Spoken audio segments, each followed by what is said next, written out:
Good morning, good morning, good morning mga langga! Welcome back to my YouTube channel! Ayan guys, ang ganda-ganda talaga ng sunrise! Malapit na talaga namin guys ma-experience yung normal days talaga na mayroong 12, mayroong sunrise, at saka mayroong sunset, at saka gabi. Kasi dito talaga guys, mabilis lang talaga magpapakita si sunrise! Hello sunrise!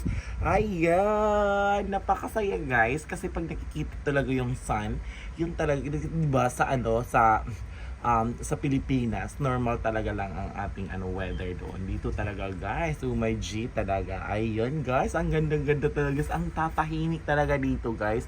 Napakatahimik talaga dito. Ayan everybody. Ang ganda-ganda talaga guys. Ayan. Pag April na siya, April, May, start na po matutunaw yung snow. Ayan guys. Kaya dito talaga sanay na talaga ako ng mga ganito ng mga paligid. At saka ang gustong-gusto ko talaga ng ganitong paligid guys, yung napakatahimik, napakasolemn. Kasi dito talaga guys, makakapag relax ka, reflect ka. Ganyan talaga guys, 'di ba? Oh, tingnan niyo, napakabongga talaga ng sun. Rise. Ayan, everybody. Thank you guys for the support. I love you so much.